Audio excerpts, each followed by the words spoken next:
You can find anything on the internet, right? I did a Google search on the name of the author for this next piece, and I found nothing.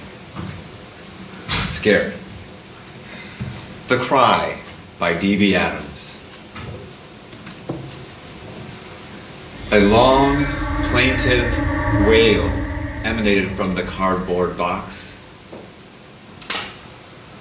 Whether Jacob had seen the box or heard the cry first, he could not be sure, but he was certain that the pitiful sound came from the box. At once, he was regretting taking the shortcut from the burger bar to the car park. He had always felt uncomfortable doing it after dark. The passage between the record shop and the butcher's was only wide enough for one person, and it was badly lit with a single bulb. Where it opened out behind the shops, anyone could be hiding in the dark out of the sight of the high street, hardly visible in the shadows from the vast, empty car park. Still, he had something else to worry about this time, because there was that cry again. Audible above the sound of the fans on the refrigeration unit at the back of the butcher's shop.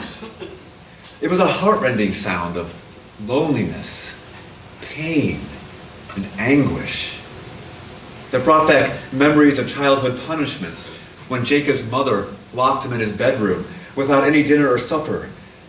He could hear her voice, even now, all these years later. "You disgusting little monster!" What was that awful sound?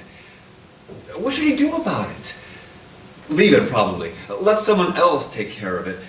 Nobody had helped him then, locked in his bedroom, or in the dark understairs cupboard, shivering in his wet pajamas, his cries drowned out by his mother's ranting and the loud rumble of the washing machine. The cry went on, long and pathetic, rising and falling in pitch. It was probably some kittens. Yes, the abandoned and unwanted offspring of a family pet, discarded by a callous owner. If it was, and he opened the box, what then? He would then feel responsible for them. He would have to take them home. No, it's better to leave them for somebody else. It's not his problem. But the cry, it was echoing around the alley, echoing inside his head. There was something almost human about it. Perhaps it was a baby shut in the box, he thought in the dark. Well, he couldn't leave a baby shut inside a box. Jacob knew how that felt, to be shut in, how you could not breathe, how you began to sweat, how you could feel the blood rushing in and roaring through your temples, and the contents of your stomach rising in your throat. The waves of panic that wash hot and cold in your body. And Jacob knew that if there was any chance that it could be a baby, he had no choice but to look inside the box.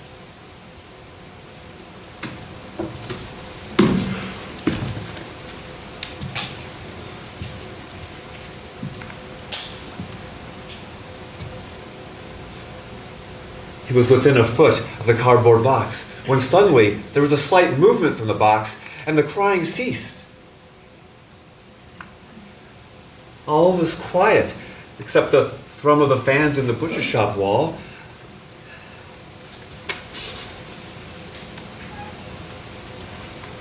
The top of the box was sealed with wide brown parcel tape. Jacob managed to get his fingernail under the end and peeled off the tape in one go. Pulling open the flaps, he stared into the shadowy darkness, trying to make some sense of the shape within. It didn't look like a baby. In fact, there seemed to be more than one set of eyes looking back at him. Kittens. I was right the first time, he thought. reaching in with both hands to pick one up.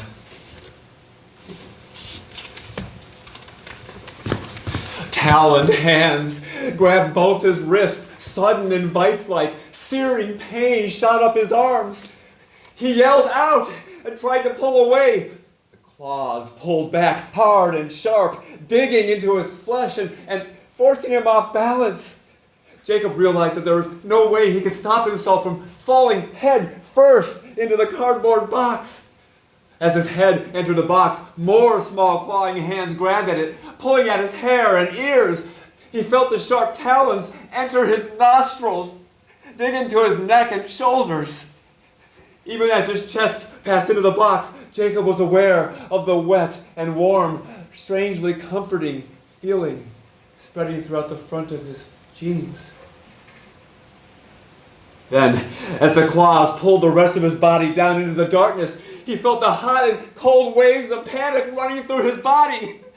As he struggled for breath, the blood roaring in his ears, his shouts of terror began to subside, turning first into a whimper,